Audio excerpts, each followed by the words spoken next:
with the Brown Beard by Nathaniel T. Babcock.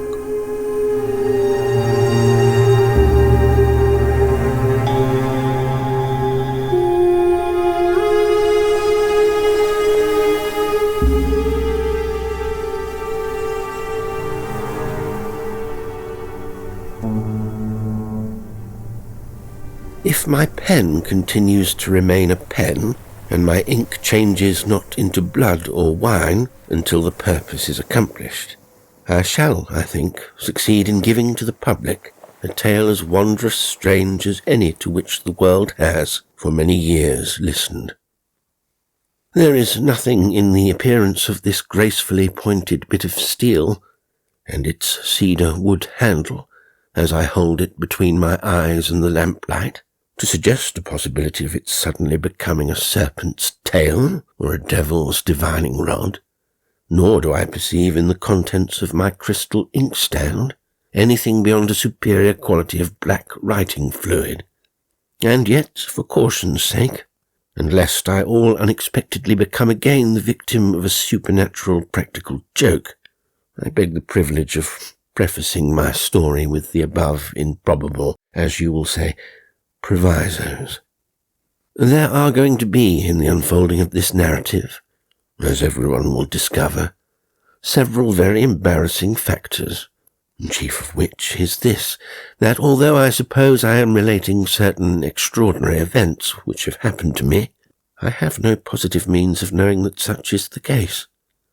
The two of us, by whom I mean Harry Jessup, who certainly once was and still seems to be, and poor John Sutherland, who clearly now is not, are so closely, so intimately connected, soul intertwined, if I may use the expression, that I, or is it he, who speak, can be certain of all things more easily than of my, or is it his, identity.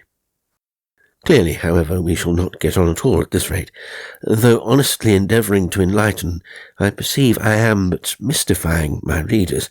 Let me quiet my nerves with one draught of this wholesome wine. Here's to you, poor John Sutherland, and proceed as calmly as I can with my story. 1 year ago tonight, I was lying in the Tombs prison, New York City, under sentence of death for murder. I was guiltless. This fact, unfortunately, was known only to myself. In justice to my memory, or should I say in justice to the memory of John Sutherland, I must briefly relate the circumstances which led to that error of justice which condemned an innocent man to the gallows. I was born, that is, supposing I am the person who, though contrary to all external appearances, I still believe myself to be, in the city of London, England. If I had parents, I never knew them. Neither was I acquainted with brothers, sisters, or relatives even of a remote degree. I purloined what little knowledge I had of the world from the tips of gentlemen at the backs of whose chairs I stood during the breakfast and dining hours at some of the most reputable eating-houses in London. I got a bit of book learning at an evening school, and other odds and ends of accomplishments I picked up at merry places by gaslight. It was while employed at one of those homes of harmony that I obtained that knowledge of the pianoforte, which, in spite of its superficiality, is today so great a source of wonder to those persons with whom I am now surrounded. I read more than fellows of my sort, and as a consequence soon became educated beyond my station, and emigrated to America. Upon my arrival in New York, I found work at fair wages in an eating house somewhere east of Broadway. I was put to share the room of an Italian waiter, a surly, ill-favoured person who, within 2 months after I had taken quarters with him, cut his throat while I lay by his side, a circumstance which brought him no greater harm than it brought to me, since on the following morning I was thrown into jail, and 6 weeks later removed to the Tombs under sentence of death.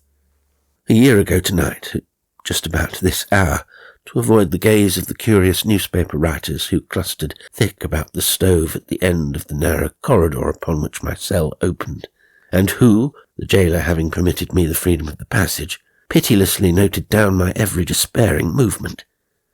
I stepped back behind my grated door and threw myself face downward upon my narrow bed. I remember that the cot was covered with a coarse grey blanket, across which, near either end, was woven a narrow strip of red. The jailer rattled the grating of my door and spoke kindly, advising me to remove my coat and boots and get a bit of sleep. I lifted my head as he spoke. The blood-red streak in the blanket was immediately under my chin. I had thrown myself down, throat across it. I sat bolt upright on the bed. My hand went involuntarily to my throat. The jailer's kindly face seemed to my terror-stricken vision the face of a devil. I knew that within a few hours I was to be murdered, and he was to be my murderer. I felt that I ought to hate him, that if I were half a man, I would seize his beard and batter his head upon the rusty iron of the cage. Yet when I spoke, my voice was low, courteous, even modestly submissive, as I thanked him for his attention. Great God, think of it. I thanked the man who stood there at my cell door, keeping watch over a stalled ox for the coming of the butcher. He turned to go. The rage which in my soul had found birth and death without power of expression was followed by a frantic grief, an overwhelming self-pity. I longed to throw myself upon my knees before the retreating figure and beg for mercy. But again my limbs refused to act, and as the jailer faced the grating for a last look at his victim, I think he must have seen a smile, who knows, perhaps a grin, upon my face, for he brightened and said, "That's right, Jessup. I'm glad to see you keeping up a good heart." Tell me the face is the soul's mirror.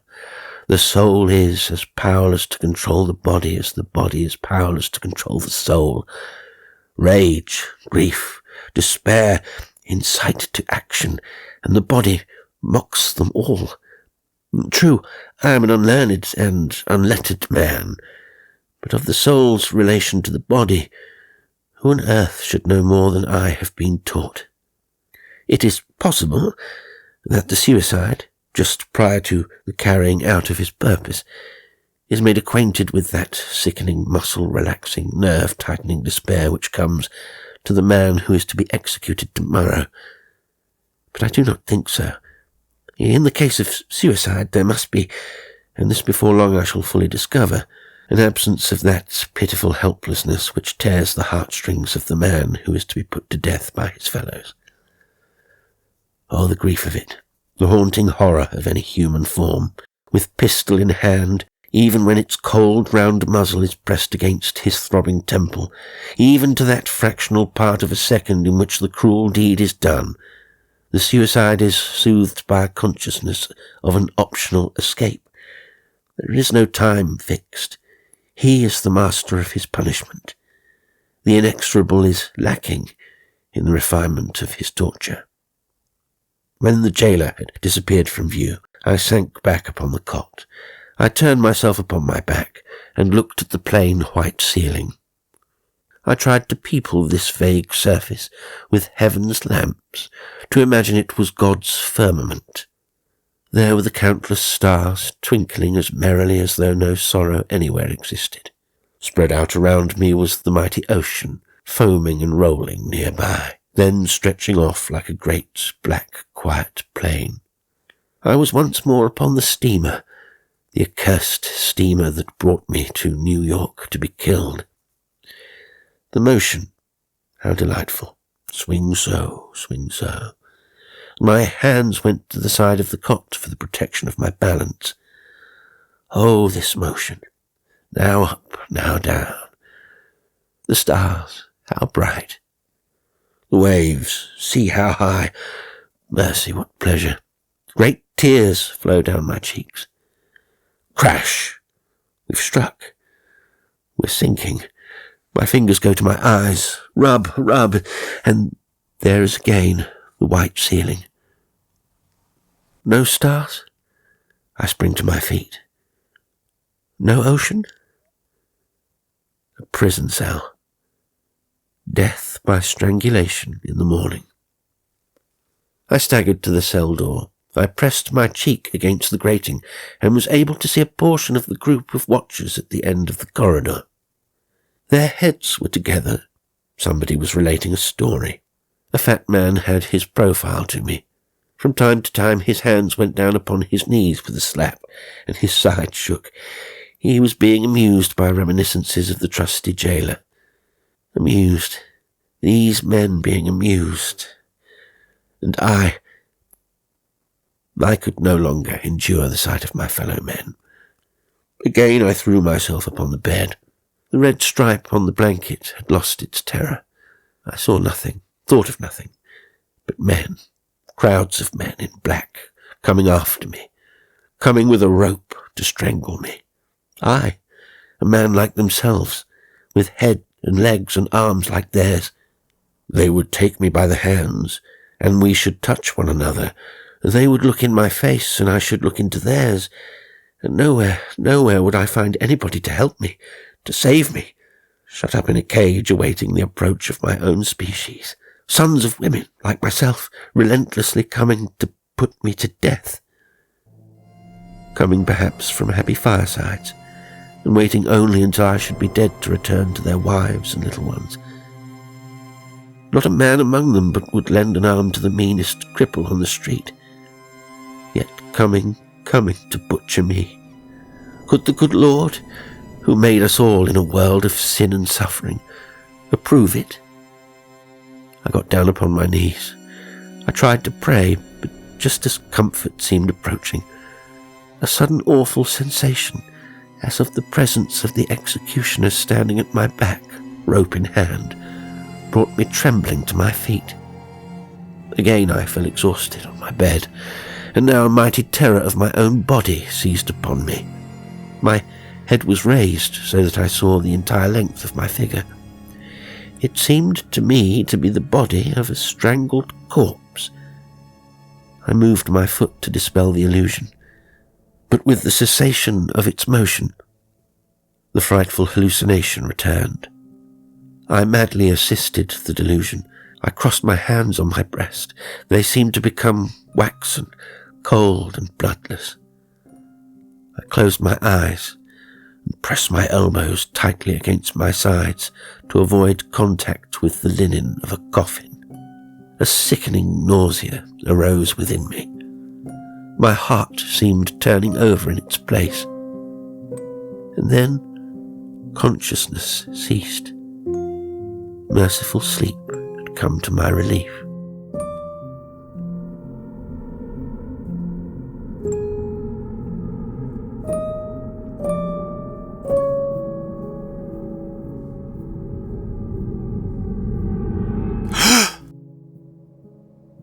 I awoke with a start. When I make this statement, I feel I am doing scant justice to an extraordinary phenomenon. How do I know that I ever awoke? May I not still be lying in a dream upon that prison bed?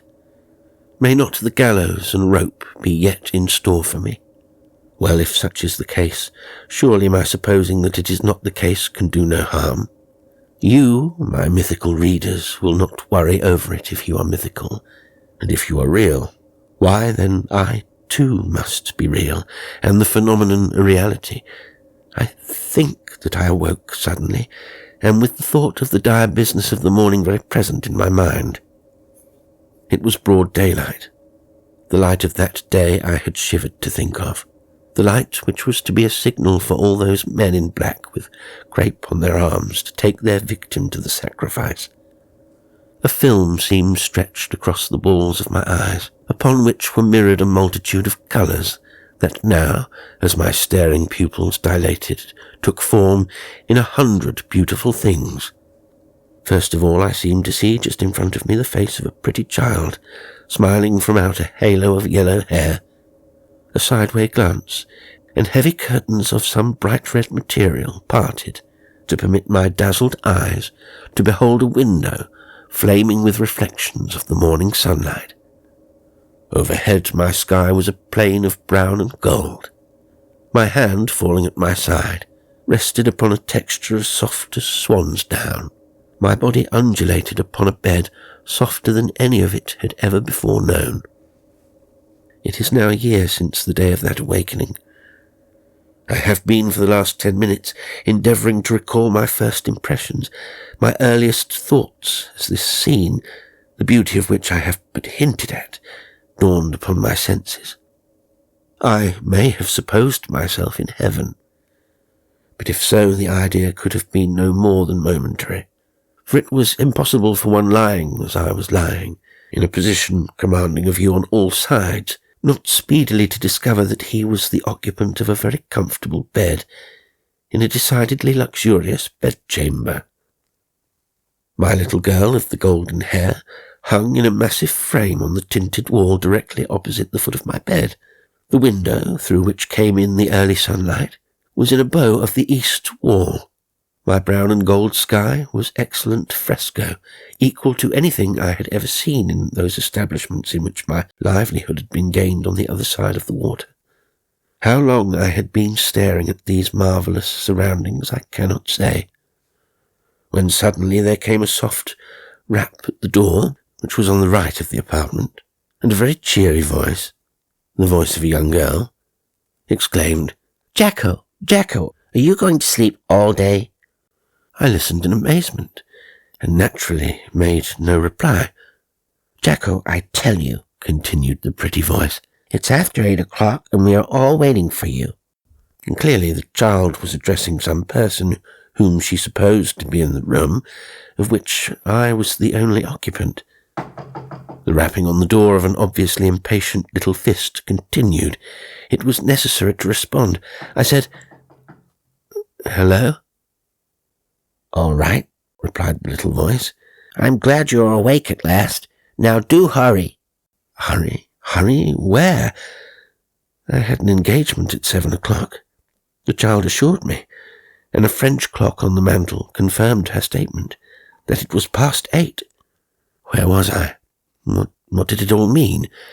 I softly protruded one foot from the yielding bedclothing and planted it upon the thick carpet on the floor. How warm and grateful was the sense. My other leg followed, and I stood erect. In what was I dressed? White linen, with beautiful scarlet loops in place of common buttonholes. The night robe of a prince? I smoothed the fabric with my hand, and was surprised to discover a roundness and plumpness in my limbs, of which I had never before been conscious. I put my hand to my bewildered head. A beard upon my face which had ever been beardless. In the corner was a handsome dresser surmounted by a high mirror. With wild, uncertain steps I crossed the room. The polished glass of the mirror showed the face of an utter stranger. Forgetful of the fact that, had he stood behind me, my own figure must have obscured his image, I wheeled about and confronted no one. The room was occupied by myself alone. Again I faced the glass. There stood the stranger, with face as white as that of a corpse, and eyes that seemed starting from his head. I put my hand to my eyes. The spectre in the glass imitated the motion. I screamed and fell to the floor, the image in the glass disappearing simultaneously with my fall. I had never fainted in my life, and I did not become unconscious. Lifting myself upon my elbow, I looked around me. The base of a wardrobe immediately opposite my point of vision was set with plate glass. In that mirror I again saw the stranger, lying as I was lying, with his cheek upon the palm of his hand. I got upon my knees and clasped my hands. The figure in the glass followed each motion. I jumped to my feet. The head and shoulders of the image disappeared, but from the waist downward remained. I then perceived that the mirror in the base of the wardrobe was less than 3 feet high. It was then my own reflection that I saw. No, my own reflection, for I was a man 6 feet in height, slimly built, with light hair and blue eyes and a beardless face. The object in the glass was scarcely 5'9", inclined to stoutness, with short curly brown hair and a heavy dark beard. I turned to the mirror above the dresser, my knees quaking under me from consternation. The ashen face of the brown-bearded stranger again confronted me. I lifted my finger to my lips in a dazed, meaningless way, and the man in the glass did the same. Just then there came a loud knock at the door, and a hearty voice said, "Open the door for a moment, Jack. I've something to say to you." Was the voice addressing me? I stood like a stone, alternately growing hot and cold. "I say, old man, open the door," continued the voice from without. Half unconsciously I approached the door and pushed back the bolt that held it. A handsome young fellow, rosy and radiant as from a brisk walk, and bearing a striking resemblance to the image in the glass, rushed in as the bolt was drawn, and clapping his hands upon my shoulders, exclaimed, "Jack, old man, it's all fixed. We're going with you. The governor gave in at the last, when Mother, Nell, and I all got after him in a bunch. But what's the matter with you, Jack?" Holding me at arm's length and peering anxiously into my face. "You look as if you'd seen a ghost. Here, Nell, Mother, Jack is fainting." I have before mentioned that I never faint, and neither did I then, though I doubt not Walter had good cause to imagine that I would. I felt the blood leaving my body. I became limp in the strong young fellow's arms as he tenderly assisted me to the sofa. Attracted by his call, there entered a moment later a matronly-looking woman of 50 or thereabouts, followed by a girl of 15, whom I at once recognized as the original of the portrait, grown a few summers older. Both threw themselves on their knees at my feet. Mother, I gave the title by which I today address that estimable lady, placed her arm lovingly around my shoulder, and drew my head toward her own, while Nell grasped one of my hands and began to kiss it gently. "My poor boy," began the lady, "you have overtaxed yourself, just as I feared you would, and the anticipation of this morning's event, in the weakened condition of your nerves, has made you ill. I shall be glad when the ceremony is over and you are comfortably off." Great heavens, what was the lady speaking of? The anticipation of this morning's event weakened my nerves, comfortably off? What does it mean? Had I been executed in the prison yard, and was I in some place of purgatory, waiting to go through the agony under different surroundings? Was this the beginning of a sinner's eternity? Were these people fiends in the guise of angels? Was I to go on forever, being executed in different shapes? "Come, Jack, dear," continued the good lady, "Walter will help you with your clothes, and after a good breakfast and a cup of hot coffee, you'll be yourself again." "And," chimed in the pretty little maiden, "we won't tell Judy what a devoted husband she is to have. A man, oh, Jacko, for shame, who becomes ill on his wedding day merely at the thought of being married." During all this time, my lips had refused to utter a sound, and I could now only exclaim, "Heaven have mercy on me!" a remark which caused Walter and his mother to hold a hurried conversation at the back of the sofa, and then to leave the room, saying cheerily that they would not be gone a moment. Left alone with me, the young girl clapped her hands over my knees, and looking in my face, said, "Now, Jacko, my darling, tell me what is the matter. You won't keep anything from your own now. I admire Julie, and I respect her, but if this marriage is going to make you unhappy, I'll break it off, if I have to go to the girl myself and tell her that you do not love her. Oh, Jacko, my best, my dearest brother, tell me what is the matter." "Please leave me," was all that I could articulate. "Dear Jacko," cried the affectionate girl, "I cannot leave you. You never spoke to me so before. My brother, my dear, dear brother." "Where is your brother?" I cried. There was probably a look in my eyes that terrified the girl, for she arose to her feet, and with tears streaming from her eyes, left the room. I was alone, and again approached the glass. The brown-bearded man looked haggard and unnatural. "For the love of him who made us," I cried, speaking to the stranger in the mirror, "tell me who you are and who am I?" "Why, Jet, my boy, what is the matter?" I felt a strong hand upon my shoulder, and, turning, confronted a pleasant-mannered, middle-aged gentleman whom I rightly inferred to be a physician. Just behind stood Walter and his mother. I do not know whether it was the strong individuality of the doctor that impressed me with a sense of the reality of my surroundings, which up to this moment had seemed illusory and vague, but I suddenly felt a warmth of blood returning to my limbs, and a sense of rest and security in my condition, a determination to drift whithersoever fate might lead me. A smile must have shown itself in my face, for the doctor turned to the anxious lady and said, "It is nothing, my dear madam. Mere nervous excitement which will soon pass away." He then prepared a potion, which I cheerfully swallowed. Walter inquired whether he should not assist me to dress, and I assented. The drollery of my existence now began to take precedence of all other emotions. The brown-bearded man in the glass was no longer an object of terror to see, that his motions and actions were entirely in my control. Little by little I came to a graceful acceptance of my new identity. "A man who has been hanged," said I to myself, "cannot be chooser in any subsequent allotment of events.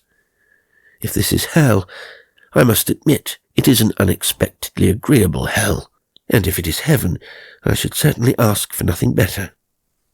The mild acceptance of my extraordinary fate at that time was probably due in a large measure to the drug which the doctor had administered, a powerful narcotic, no doubt, that quieted my nerves and caused my troubled brain to become languid. Piloted by Walter, who happily insisted upon keeping hold of my arm, I passed through a spacious and handsome hall, and down a broad pair of stairs, to a very luxurious breakfast room, where for the first time I met the head of the family, a mild-eyed man past middle age, who, during the strange scenes of the morning, had been absent from the house, and who now greeted me very tenderly. Throughout the breakfast which followed, I remained completely silent. There was a large pier glass opposite me, in which, with quiet amusement, I beheld the brown-bearded man put morsels of food into his rather handsome mouth, I myself enjoying the sensation of swallowing the same. I did not fail to notice that my silence and evident preoccupation was a source of keen distress to the others at the table, but I was powerless to improve matters. As the soothing effects of the doctor's potion wore away, my thoughts became more troublesome and bewildering, until finally, unable to remain any longer quiet, I arose from the table and fled to an adjoining room. There seemed to have been an intention on the part of some member of the family to follow me, but the head of the house exclaimed, "No, let Jack alone. He'll come out all right presently." Upon a table in the room in which I had taken refuge lay a newspaper. I picked it up. The date, that dreadful date to which for weeks I had looked forward with sickening consternation, showed me that it was the latest issue. The paper was called the Denver Tribune, and was printed in Denver, Colorado. As I scanned the sheet, a faint recollection as of something heard in childhood came upon me. I recalled a conversation caught in a fragmentary way years before, while standing at a dinner behind two English noblemen. They were talking of this Denver, Colorado.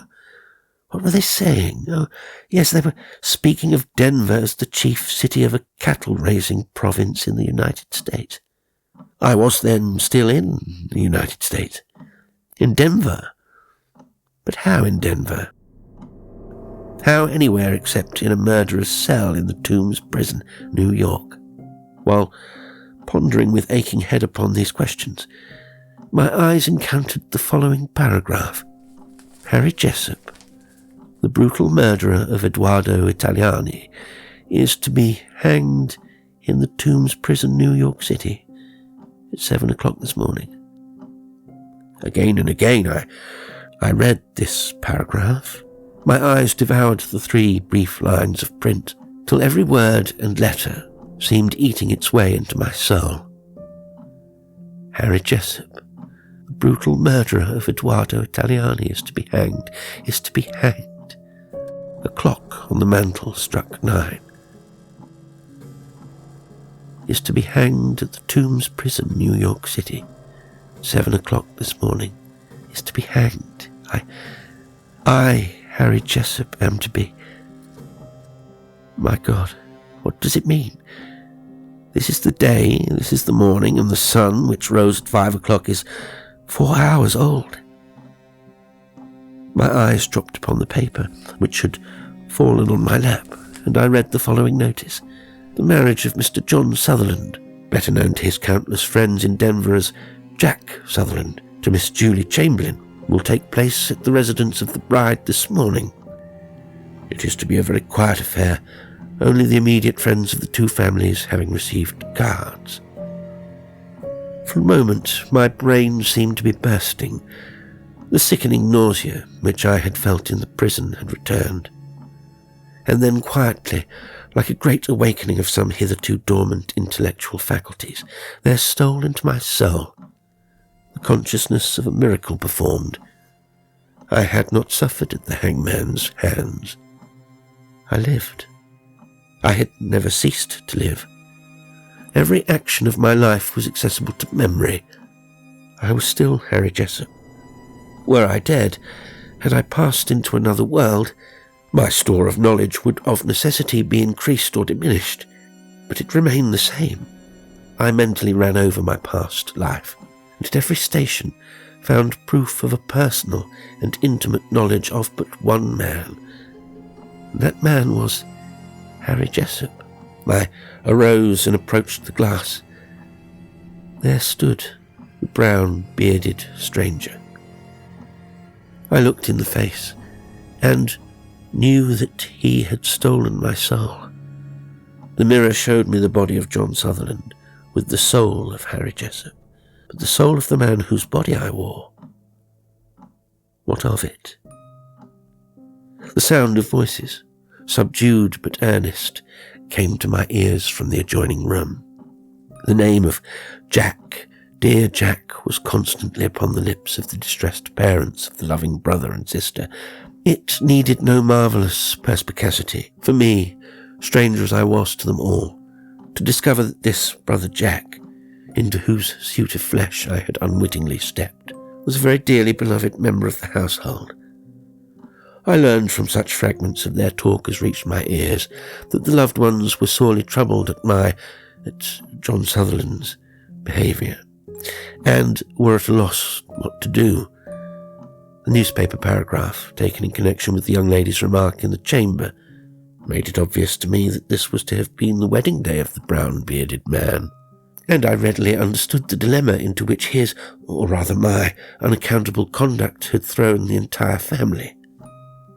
Remember, I am now writing of events a year old, and if I seem singularly composed, it is only because time has graciously permitted me to grow accustomed to the contemplation of these wonders.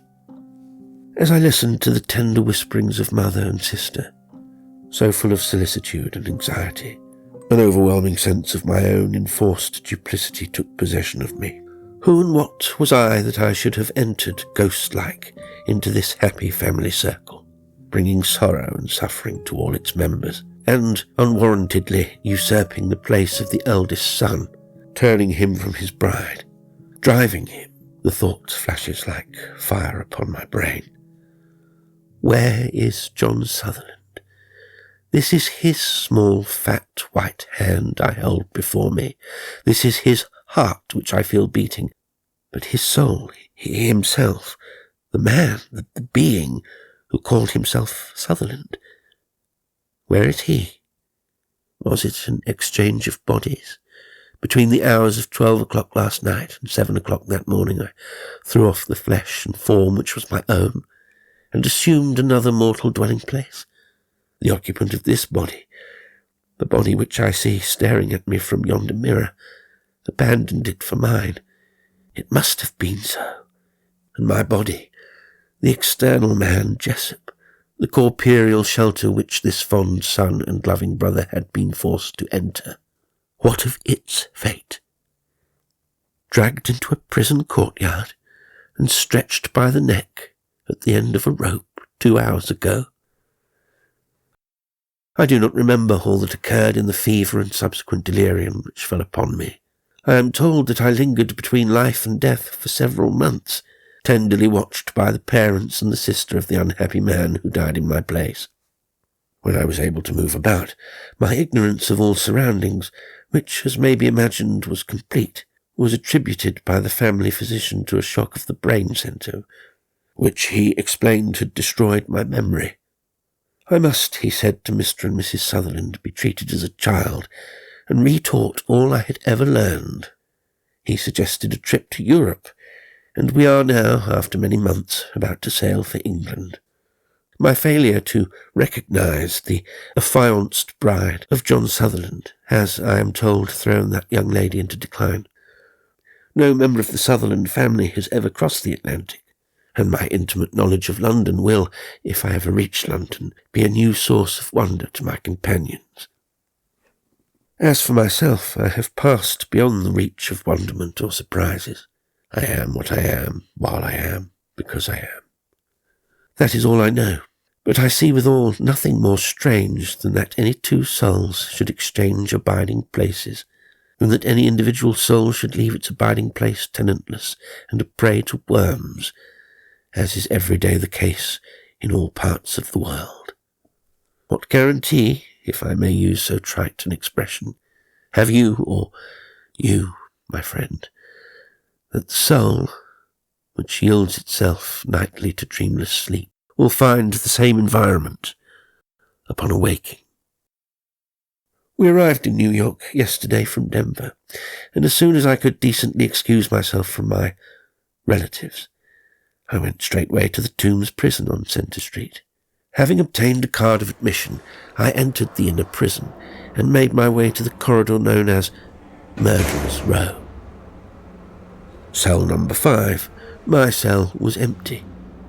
The jailer, at sight of whom I came near to faint, informed me that cell number 5 had not been occupied since one Jessup, the murderer of an Italian, left it for the gallows a year ago.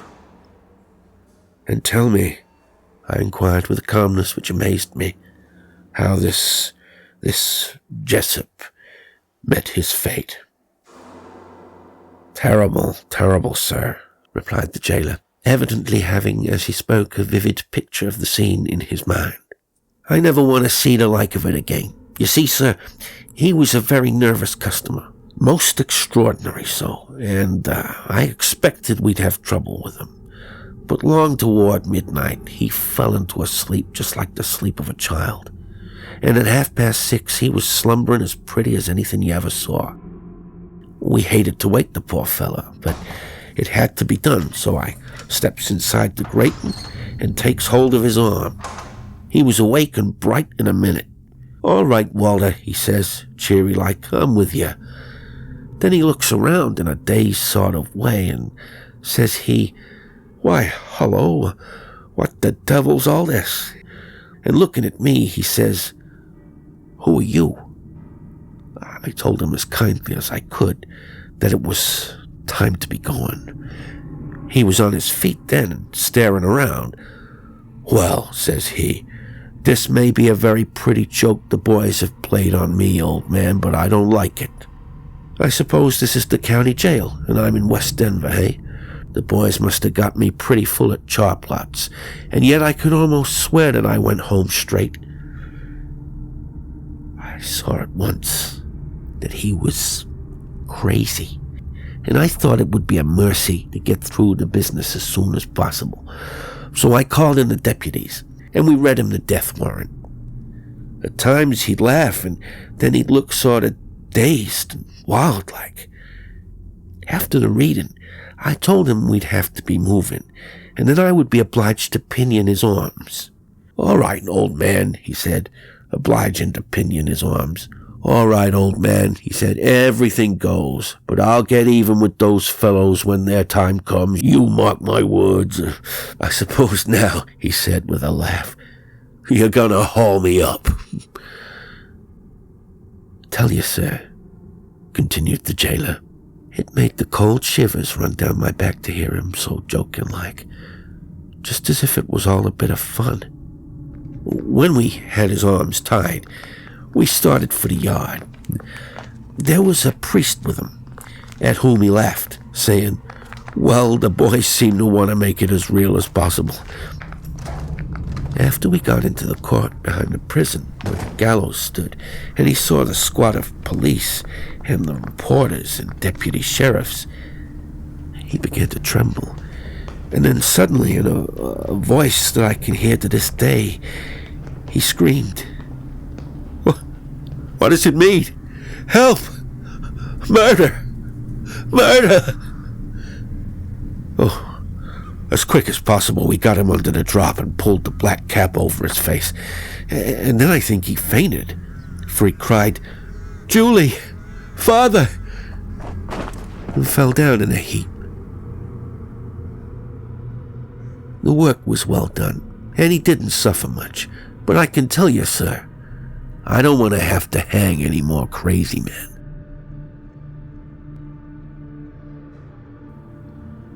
Well, as I said before, we're off for Europe in the morning. But I do not think I shall ever reach the other side. I have an idea that somewhere about midway of the Atlantic, I shall drown this brown-bearded man whom everybody calls John Sutherland.